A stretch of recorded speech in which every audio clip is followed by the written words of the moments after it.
good morning, and very good morning. Welcome to the show. Welcome to VUEGRAPHY. Well, today's topic is going to be actually not it's going to be very controversial. Um, yeah, it gonna launch a new set of debates, new set of counter conversation between different sets of people who are watching or going to watch this video. Today's topic is about brand loyalty. Yep, brand loyalty. And this happens across everything that we are using, from mobile phone to computers to cameras to cars, even up to coffee machines, even kitchen, even in educational field of work that we are choosing, you know, to work with, to do even in education, brand loyalty. If we talk brand loyalty from the top, like I remember when I graduated, not even graduated, actually, before my graduation, uh, right after the high school, I was just trying to seek the guidance for my career. Where should I go? What should I do? I have no idea at that time, man. And I'm talking about long ago, once upon a time, like 25 years ago. So, actually, 30 years ago. Yeah, 30 years ago, nearly. 94. Yeah, it was 1994. So at that time, I have no idea about myself, and some people were saying go for business studies. Some people were saying go for engineering. Some people, none of them. That's the set of people who were around me at that time. So everybody was, you know, guiding me according to where whatever they were doing at that time. So it's just like that. Same guy. I remember when I first came to UAE, people said to me, if you want to have a resale value of the car, just go for Toyota Corolla or Honda. Toyota Corolla specifically. Just go for Toyota Corolla. It will be good. And I was like, why what about Audi? I like Audi. I like the shape. I like the comfort, that feeling of the car. No. Go for Toyota Corolla. And I was like, okay, I'll go for Toyota Corolla, which I didn't. So that's the thing. So now, fast forward, I'm talking about cameras. And when it comes to cameras, it's not that specifically we are talking about DSLR or mirrorless, it's also about mobile. Yeah. In mobile, we have so many different brands: Apple, Samsung, LG, Oppo, Huawei, and all that. Over here in the world of digital cameras, we have Nikon, Canon, Sony, Pentax, Fujifilm, Hasselblad. You just name this whole long list. But brand loyalty, you know, I was watching one. Actually, I'm not watching. I was discussing this thing, and one guy said to me that, you know, what is brand loyalty? It's just like a marriage. It's once you get married and you got kids. Kids means lenses. That's exactly what he meant. Once you got married to a certain brand and you got kids, lenses, it's very hard to get the divorce and switch to the and go for a new marriage. He means to say that once you got kids, once you got lenses, it's very hard to sell the lenses and switch to the brand. So he narrated it like this: like once you get married, you got kids, it's very hard to get divorced. You have to live stick to the same life partner for the kids, for the sake of kids. And I was just thinking, I was like, yeah, he's right. It's brand loyalty is now more or less like that.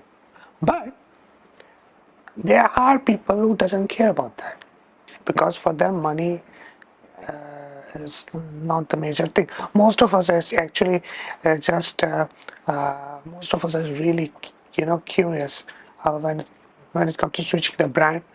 The money is the first factor that came into our mind. Like, okay, it will cost us a lot if we are going to switch. So we just keep selling lenses at the cheap prices, and then until unless we got sponsored. I know I know a guy whose job is to keep switching the brand. I remember. Uh, I'm not going to name, of course, uh, but he's from Southeast Asian countries. That I can say that. Yeah. So he was first Canon user, I believe. Then he switched to Sony. And when he was switched to Sony, he made a lot of fun for me of my work, and even he said some personal stuff to me while we were engaged in the technical discussion on Facebook. We were just talking technically. I was pure talking technically, and I was trying to. I was giving my best shot when it comes to knowledge about the brand that I'm using, which is Nikon, which I did. And that gentleman was not able to counter me on technical basis, so he start getting personally, start you know punching me below the belt. He said some nasty stuff about my nationality on the social media, which is very unethical at the first place. Like, you are a brand ambassador. Yeah, he was a brand ambassador of Sony. And while he was discussing, and I was like personal stuff, saying personal things to me about me, my nationality. I was like, what kind of brand ambassador he is? What kind of thing he's representing for the brand? So, and then I saw him switching back to Nikon, and now he's working. He's using Fujifilm. And I remember, I told him that I have a Fujifilm medium format.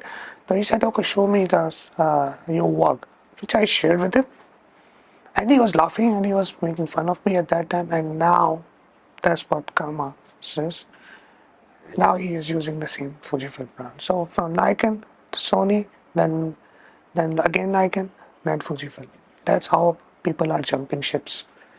I know a lot of people switch from Nikon and Canon to Sony. There's a whole list of it. And they are happy, and I don't mind, because for me their work is still the same. So switching brand is didn't do anything, to be very honest. I didn't see any significant difference in the work which they were doing. If the brand loyalty, it's really it didn't matter to you, and if you think that switching the brand will help you to increase the efficiency of your work, sure, why not go for it? Please let us surprise with your more impressive work if the previous brand which you were using was not good enough. And the new brand which you think is good enough to justify your potential and able to justify that it gives you those tools which you think you were not able to have in the previous brand that you were using. Be my guest, that's the best thing that you're going to do, because it will unleash that potential inside you and you're going to work more efficiently, more better than before. But unfortunately, I haven't seen a single person, not one, not even one person whose work improved, like literally improved, after getting, switching the brand. We are, and the whole discussion on social media is pixel peeping. Like, you go to 400%, then you can see the best high autofocus from Sony. 400%. Like, the hit rate of shooting the keepers. The keeper, the one when I said keepers, it means that all those shots which are in focus, which you can take, that good enough to keep it, rest you can delete it. So normally we call them keepers.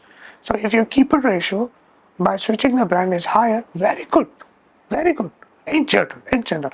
But if you're particularly talking like, okay, let's suppose we have Sony and we have Nikon, and if you go to 400%, you can see there is a very less ISO. 400%, seriously, who does that? Like, in general, on a small mobile screen where we are using all the time, Does it really matter? We really see the 400% difference on these mobile screen? Oops, sorry. We really see the difference on the mobile screen at 400%? Of course not. But people take it so seriously that arguments, arguments on social media. Again, same thing, brand loyalty. People accuse the other people who are stick to the brand which they are using from day first.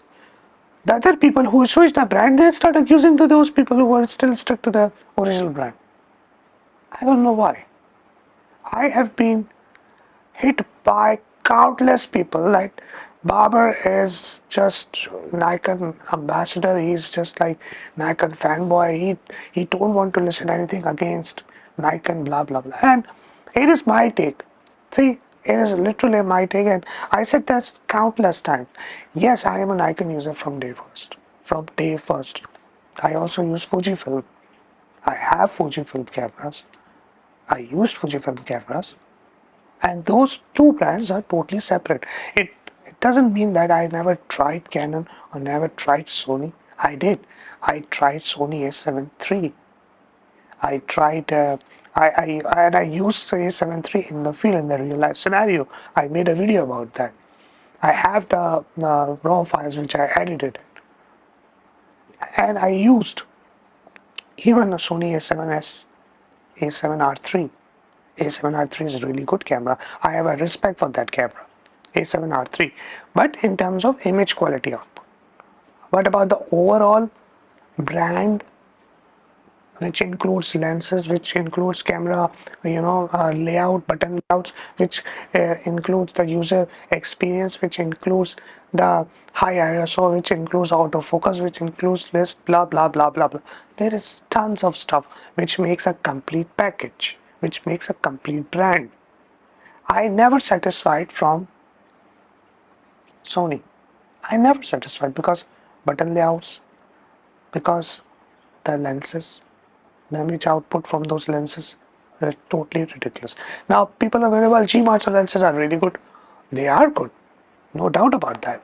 But I have used some really crunchy glasses from Nikon, especially the D series and the AIS series, which makes the completely different output in compared to these modern G Master lenses.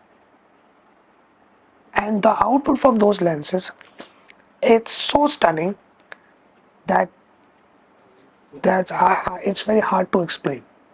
And people who use those legacy lenses can definitely going to agree with me.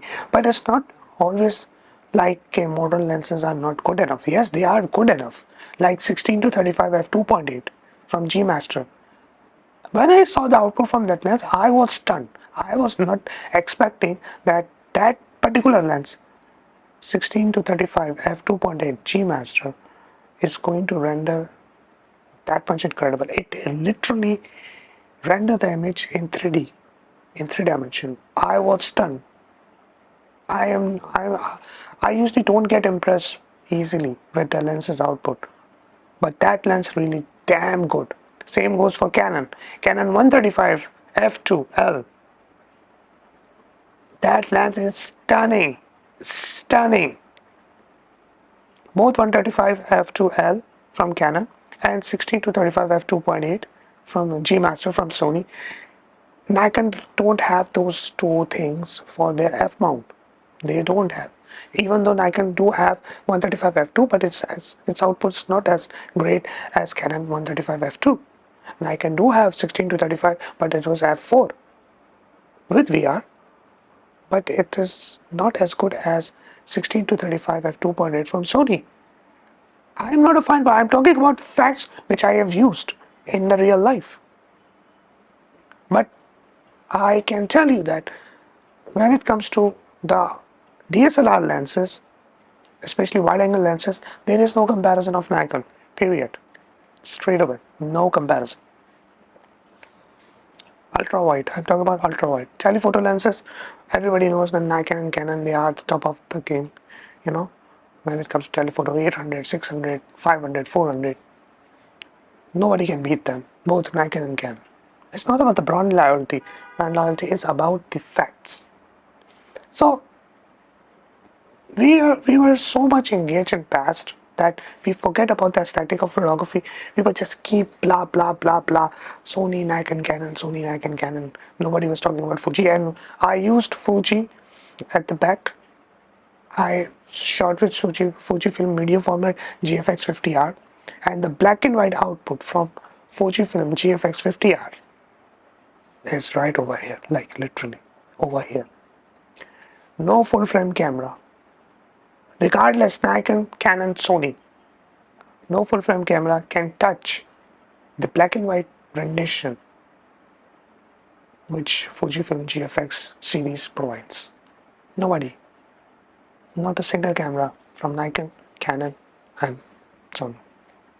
I know D700 and D850, these are the two cameras from Nikon which can go up to that level, which can give you that feeling of GFX 50R, but still GFX 50R, GFX series from Fujifilm, it gives you millions of gray tones which you can tweak and render, and you can increase the intensity even at the 400 level pixel. Even if you go to that zoom level, you can see a significant difference when it comes to black and white. I'm again specifically black and white. So again, when it comes to brand loyalty, I try to be neutral, like neutral. There is one more thing, and you have to understand. When it comes to brand loyalty, okay, if you want to represent a brand, fine. I'm more than happy, everybody, to represent their brand. But do some homework about that brand. Do try to get as much as information about the hardware and the software and the history of that brand, so you can represent that brand. You can be the most loyal to that brand. People have no clue what brand, about the history which they are using. The brand they are using. They have no idea about that brand history. I have countless arguments with Canon users, and they say, well, you only talk about Nikon, you have never talk about Canon, and we are Canon user, Canon is good in this, is good in that. Okay, that's fine. And then I immediately start talking about the FD lenses, the FD mount. Zero response. Immediately, all those mounts which were like blah blah blah blah blah for Canon, zero. They even don't know that when Canon shift from FD mount to EOS mount. What are the advantages of the EOS mount?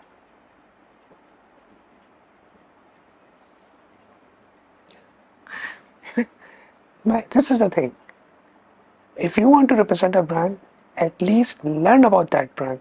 At least learn about the basics of that brand.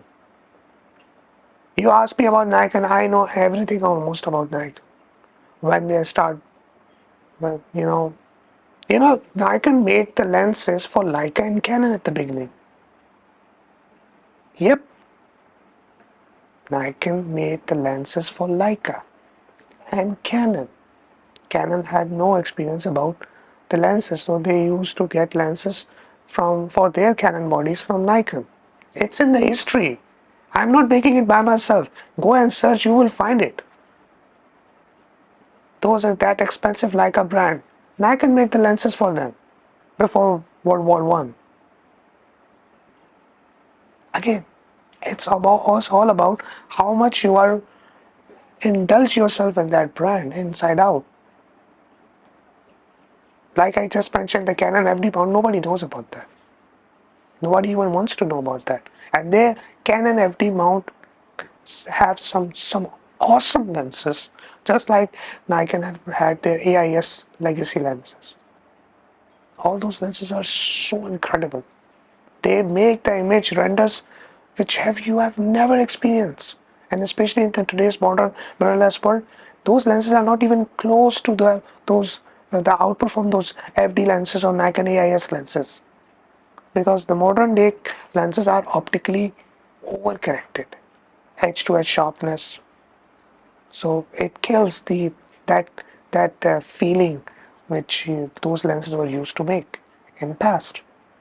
Again, lens manufacturing, lens design it's a complete different topic. I will make a separate video about lens design. So brand loyalty now, same goes for phone users. Well, yeah, I am Apple user, all right, and why is keep slipping in my hand? I am an Apple user, and of course, Apple and Android, they are all you go to any forum, Twitter, Facebook, Instagram, over the web. How many companies are making iPhone? One. And how many companies are making Android phones? Samsung, LG, Oppo, Sony, Huawei, and the list goes on. Like 10, 15, 24 kind of companies. So you have one Apple and you have like 10, 15 companies, 15, 20 companies making Android phone. And all those Android users from all those 15, 20 companies are attacking just one guy. All right. I see from the top. When I see this from the top. I see the whole world versus Apple. Is is this a It's just like you have, and you are in wrestling, you have one guy in one corner, and you have like 15 guys in another corner, and you are having WWE Survivor Series. People who watch WWE, they know what I'm talking about. Survivor Series, like you have to survive and pin each other team one by one. So, and Apple side, you have only one guy, so there is nobody else to support Apple other than the Apple users. On the other hand, there are millions of Android users from different brands, and they are trying to attack Apple. Is this thing really justified? Ask yourself. Just ask yourself, is this thing really justified? All right, let's jump into the business. Why Apple? Why I haven't switched to Android? Of course, my initial Android experience was horrible from Samsung. From user's perspective, the fluid gestures and all that, the icons, it was horrible.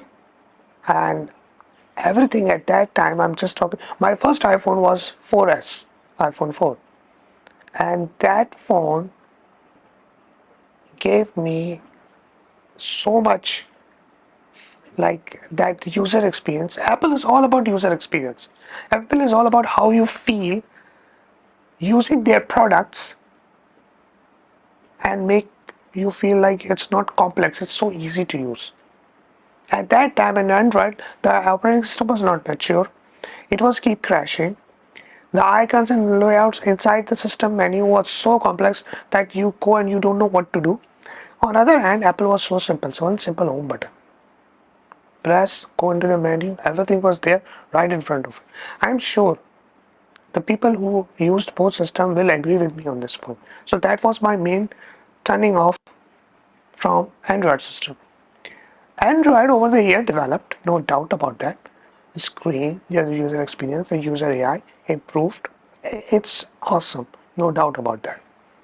But when it comes to camera, everybody changing the phone or switching the brand between Apple and Android based on sometimes the camera, and the second reason was they can't do certain kind of we can't install certain kind of applications because Apple has very much secure operating system.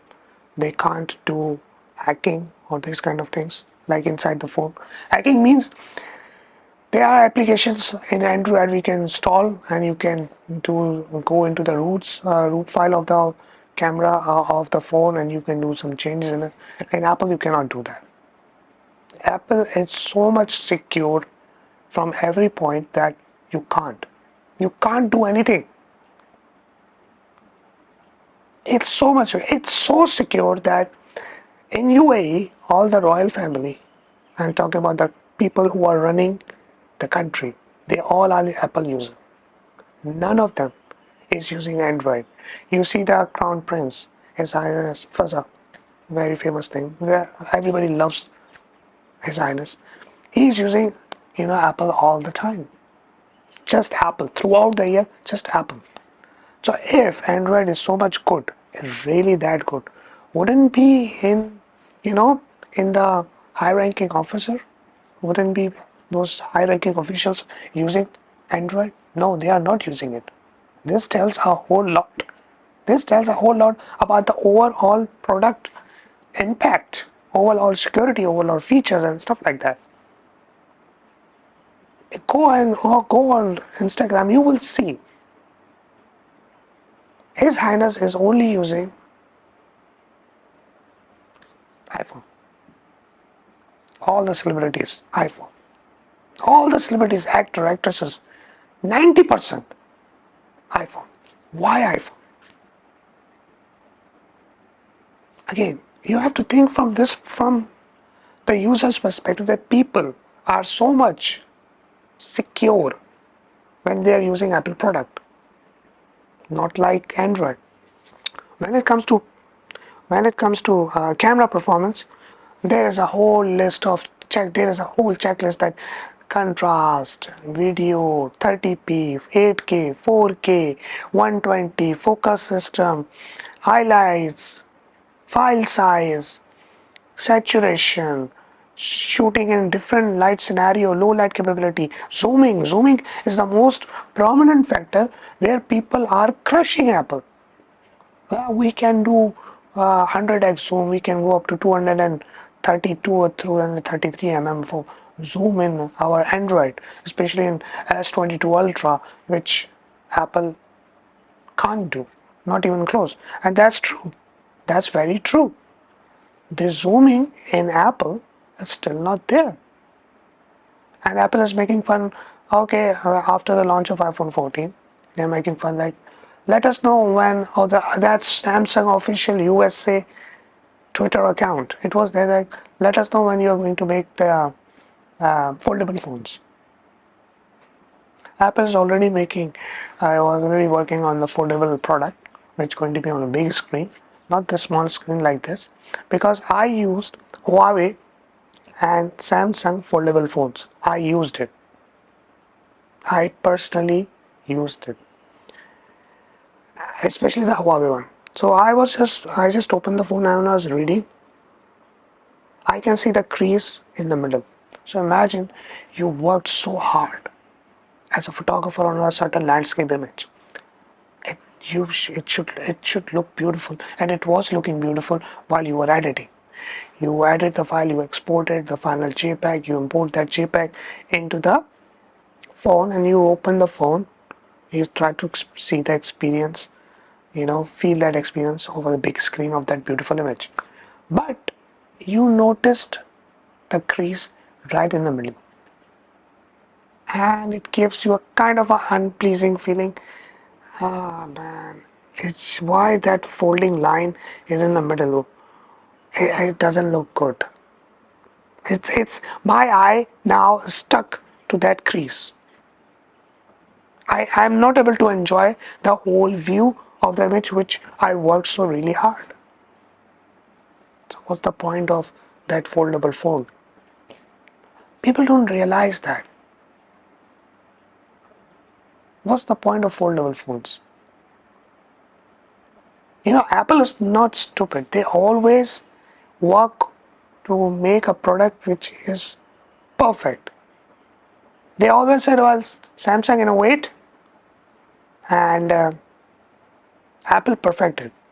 Well, there are tons of things which Samsung is still not innovate. They are using previous technologies from the past. I made a separate video already about that. I made that video yesterday. About the innovation. That periscope camera, it was not invented by the Huawei, which they introduced in P30 Pro. It was Minolta innovation, and everybody is copying now. So it was periscope camera was introduced, that D-Image X camera, and that D-Image X was launched in 2012. So Huawei used in their P30 Pro, that periscope camera, some used by Samsung. So it's not innovation, they are just copying from other brand. Pixel binning, which makes high resolution camera and high resolution sensor like 108 megapixel, which you can use the pixel binning or oversampling, reduce to 12 megapixel or 10 or 25 or 50 megapixel, gives you better low light capability. That was already done by Nokia when they launched PureView 808 back in 2010 or 11. No, no. 8? I don't know. Something like that. Yeah. So it was an old technology. Nokia, it was first Nokia who did that.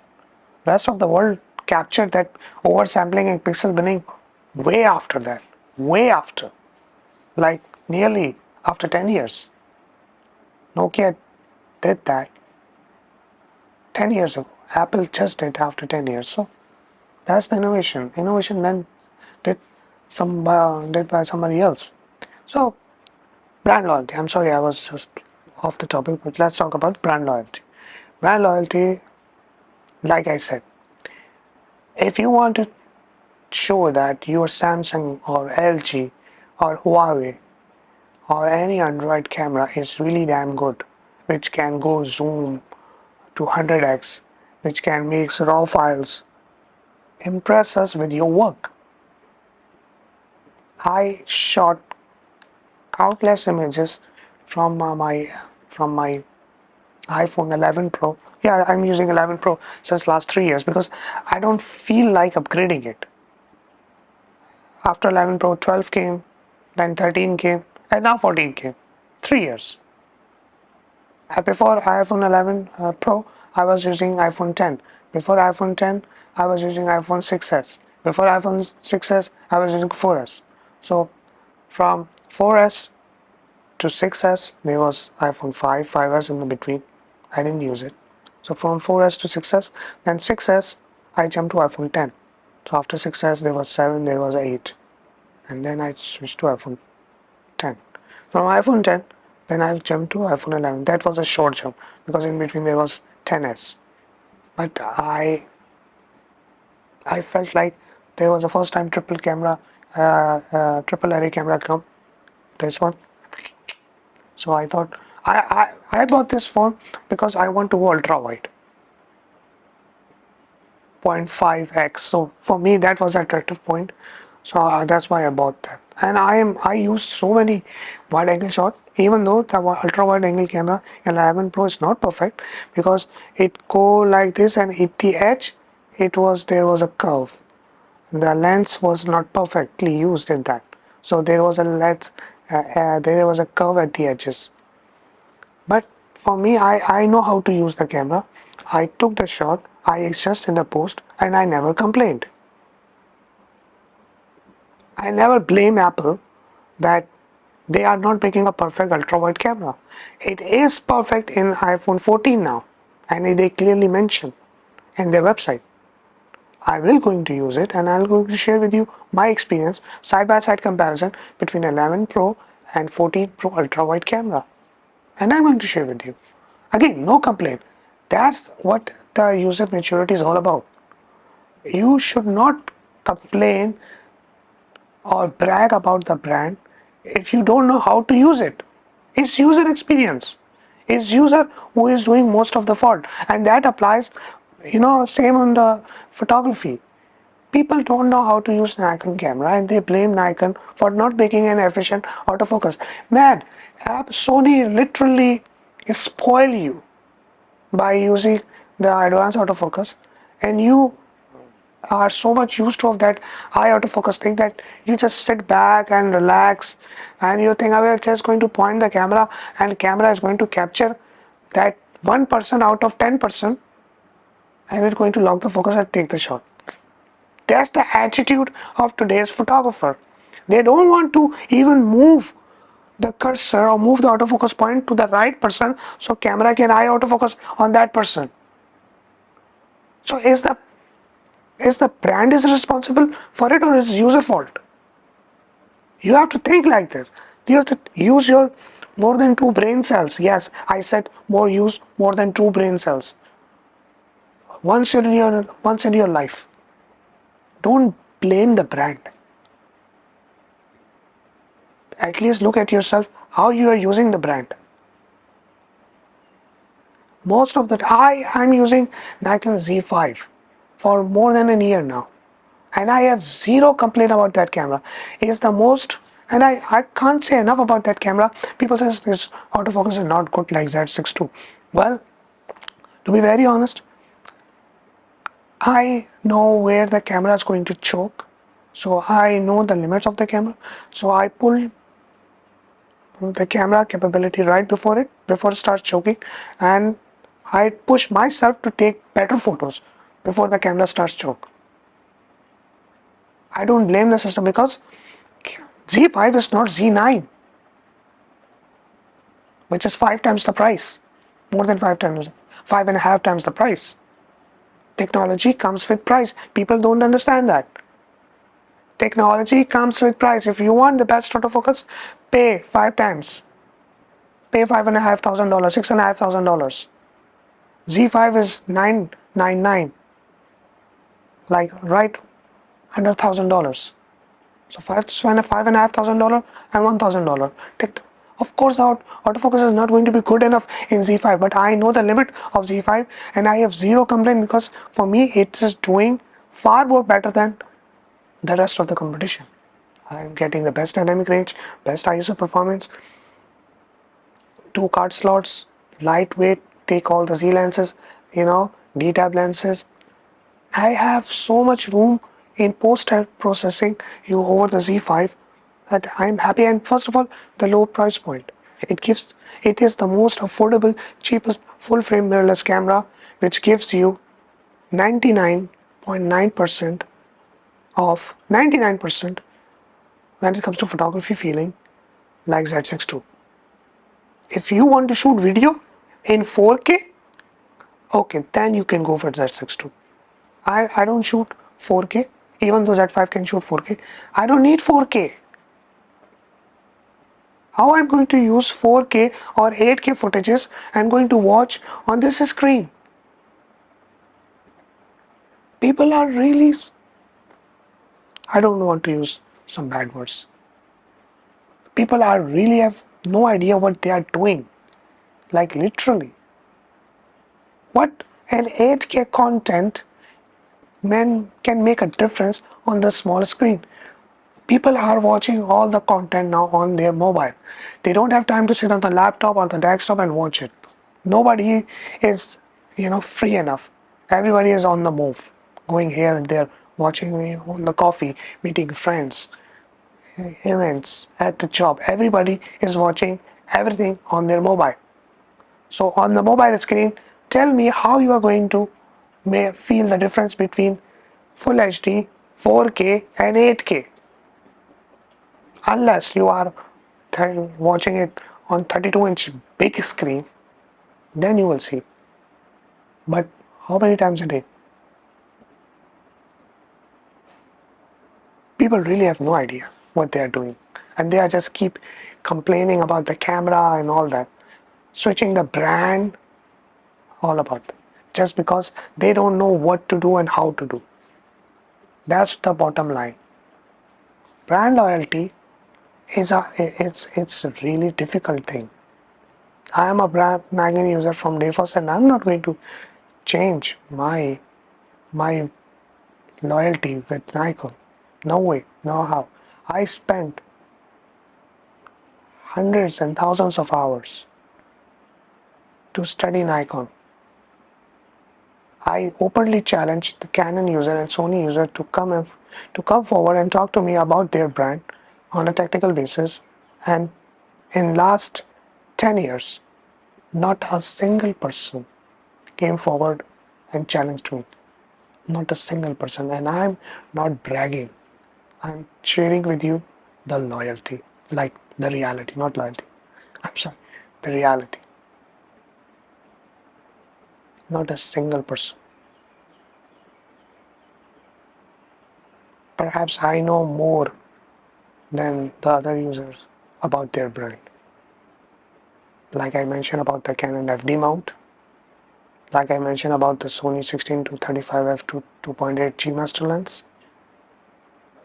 Yeah, maybe I haven't used, that's true, I haven't used all the G master lenses, but I know by just looking at the image where any lens good or bad. I know because I have studied hours and hours. I studied about Nikon, and what I'm going to say next, it's the truth. I'm not making it up. I'm not bragging, but I studied photography and Nikon, the brand Nikon, the lenses, the camera, the inside out about these cameras. 2.5 hours every day, 5 days a week for 10 straight years. 2.5 hours daily, 5 days a week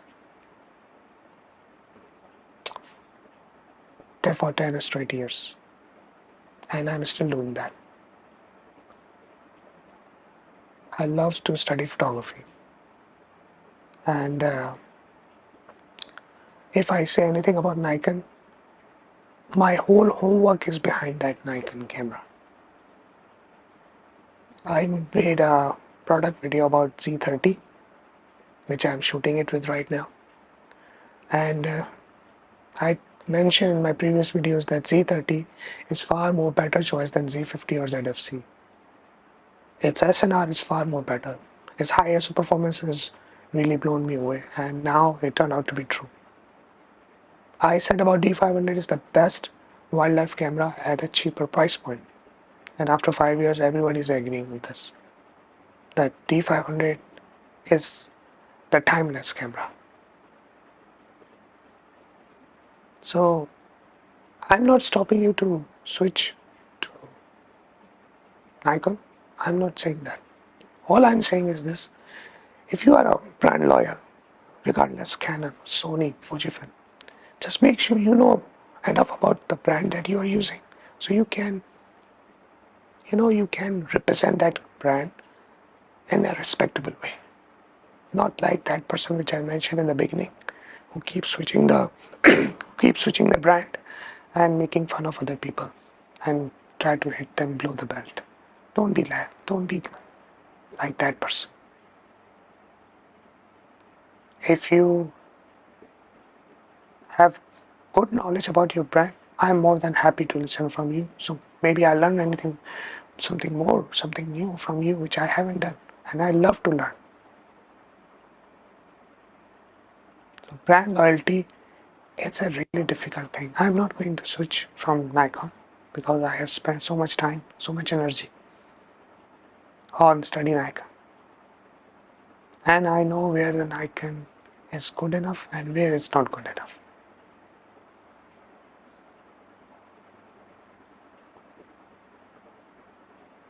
So that's it. Thank you for watching this video. I hope you liked today's topic. Regardless it's iPhone versus Android or Nikon, Canon, Sony, Fujifilm, all this more. But yes, brand loyalty is just like marriage. You have to live with the kids or for the kids. But here's the thing. I am kind of a person, I'm just talking about myself, I am kind of a person who once I love about something, I just go all in.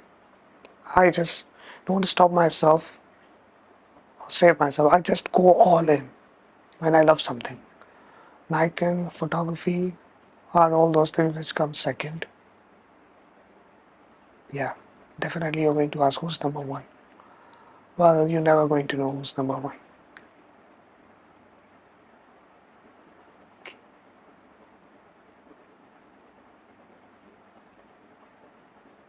Thank you for watching this video, and I'll see you guys with some new content in future. Till then, take care. Bye.